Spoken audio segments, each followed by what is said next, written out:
नमस्कार, मैं प्रणाली, आप सभी का डेली न्यूज में स्वागत है। तो चलिए बढ़ते हैं आज की कुछ ताजा खबरों की तरफ। राष्ट्र के आध्यात्मिक और सर्वांगीण विकास में पावन आध्यात्मिक संस्था गायत्री तीर्थ शांति कुंज हरिद्वार का योगदान अविस्मरणीय है। हिमाचल में हुए 108 कुंडीय महायज्ञ में भाग लिया था। मैं सौभाग्यशाली हूँ कि और अब मुझे 1008 कुंडीय महायज्ञ में अपनी अर्धांगिनी के साथ भाग ले रहा हूँ। श्री राम शर्मा आचार्य और माता भगवती देवी यह सत्कर्मों का यह प्रतिफल है कि श्रद्धेय डॉक्टर प्रणव पांड्या और श्रद्धेय शैली दीदी के पावन मार्गदर्शन में युवा डॉक्टर चिन्मय पंड्या की अगुवाई में राष्ट्र के विकास, संवर्धन, सुख समृद्धि के लिए महाराष्ट्र की धरती पर यह पावन पवित्र आयोजन हो रहा है। मैं इसके लिए अखिल विश्व गायत्री परिवार गायत्री तीर्थ शांति कुंज की टीम को साधुवाद और बधाई देता हूँ। यह विचार भाजपा अध्यक्ष जेपी नड्डा ने गुरुवार को नई मुंबई में शांति कुंज हरिद्वार की ओर से आयोजित 47वें अश्वमेध में महायज्ञ के मंच से व्यक्त किए हुए। युवा आइकॉन के डॉक्टर चिन्मय पंड्या ने यज्ञ और अश्वमेध यज्ञ की महासत्ता पर प्रकाश डालते हुए कहा कि अश्वमेध यज्ञ राष्ट्रीय उत्तरोत्तर सर्वांगीण विकास के निमित्त आयोजित किया जाता है। वर्ष 1991 में गुरुदेव पंडित श्री राम शर्मा आचार्य और वंदनीय माता भगवती के कार्यक्रमों से राष्ट्र विकास और राष्ट्र निर्माण तथा राष्ट्र की सुख समृद्धि के उद्देश्य से इसका दिव्य आयोजन अभियान आरंभ किया था।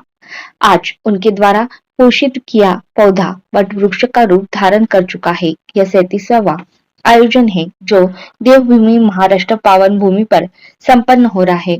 हमें आशा ही नहीं पूर्ण विश्वास है कि भारत आध्यात्मिक क्षेत्र में विश्व का मार्गदर्शन करेगा और विकसित राष्ट्र बनते हुए विश्व गुरु की पदवी प्राप्त करेगा। महाराष्ट्र की देवभूमि से हम सब मिलकर एक नया इतिहास लिखेंगे और 22 फरवरी 2024 का दिन स्वर्ण अक्षरों में अंकित होगा। उप मुख्यमंत्री देवेंद्र फडणवीस इन्होंने कहा कि मैं गायत्री तीर्थ शांति कुंज अखिल भारतीय परिवार का आभार व्यक्त करता हूँ कि उन्होंने अश्वमेध महायज्ञ के लिए महाराष्ट्र की देवभूमि को चुना।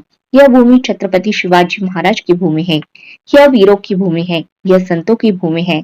उन्होंने कहा कि एक बहुत ही बड़ी संत परंपरा का निर्माण करने वाली यह महाराष्ट्र की पुण्य भूमि है, जहाँ पर ज्योतिर्लिंगों का भी वास है और शक्तिपीठों का भी। महाराष्ट्र और महाराष्ट्र के लोगों के लिए यह गर्व की बात है कि इसी पावन पवित्र भूमि पर आज यहाँ पर गायत्री तीर्थ शांति कुंज अखिल विश्व गायत्री परिवार के मार्गदर्शन में अश्वमेध महायज्ञ संपन्न हो रहा है। यह हमारे लिए गौरव की बात है। आदरणीय परम पूजनीय पंडित श्री राम शर्मा आचार्य और गायत्री परिवार ने यज्ञ की परंपरा को फिर एक बार वैश्विक स्वरूप दिया। उसी के चलते आज हमारी सनातन संस्कृति और हमारी यज्ञ की संस्कृति पुष्पित और पल्लवित हो रही है। सभी उपस्थित याज्ञिक माताएं, बहनें और बंधुओं, मैं गायत्री परिवार का बहुत बहुत आभार व्यक्त करता हूं कि इस अति भव्य अश्वमेध यज्ञ के लिए उन्होंने महाराष्ट्र की भूमि को चुना। ये भूमि छत्रपति शिवाजी महाराज की भूमि है, ये वीरों की भूमि है, ये संतों की भूमि है। प्रभु श्री राम जी ने जहां अपने वनवास काल में सर्वाधिक निवास किया वो ये महाराष्ट्र की भूमि है और एक बहुत बड़ी संत परंपरा का निर्वाह करने वाली ऐसी ये महाराष्ट्र की भूमि है जहां पर ज्योतिर्लिंगों का भी वास है और जहां पर शक्तिपीठों का भी वास है।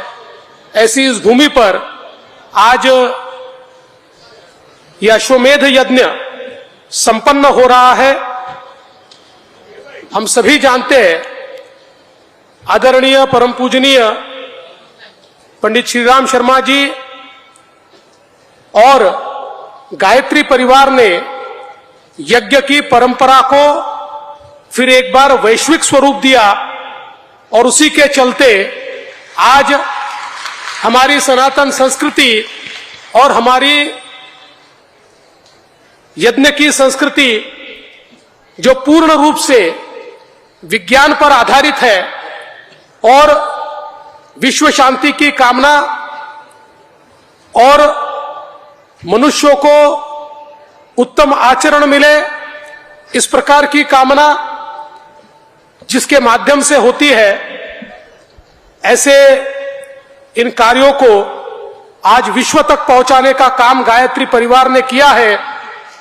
और मैं ऐसा मानता हूं कि हमारी संस्कृति में गायत्री परिवार का जो योगदान है वो बहुत बड़ा है, जिसको हम आंक नहीं सकते, इस प्रकार का ये योगदान है।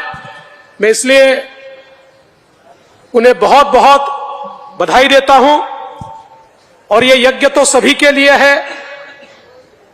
हमने सभी के शांति की कामना, सभी के मंगल की कामना की है। हम बदलेंगे तो देश बदलेगा, ये हमारा मंत्र है।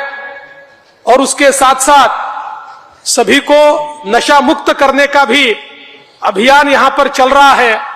मेरा विश्वास है कि हमारे प्रधानमंत्री श्री नरेंद्र मोदी जी ये जो 2047 के विकसित भारत की बात करते हैं, उस विकसित भारत में विकसित सांस्कृतिक योगदान में गायत्री परिवार का सबसे बड़ा योगदान होगा। ये मैं आज के इस मौके पर कहता हूं। आप सभी को बहुत बहुत नमन करता हूं और गायत्री मंत्र के साथ अपने शब्दों को विराम देता हूं। ओम भूर्भुवस्वः तस्य वितुर्वरेण्यं भर्गो देवस्य धीमहि धियो यो न प्रचोदयात्। धन्यवाद। जय हिंद, जय महाराष्ट्र, जय भारत, जय सनातन। डेली न्यूज को सब्सक्राइब कीजिए और बेल आइकन दबाना ना भूलें ताकि हमारी खबरें सबसे पहले आप तक पहुंचे।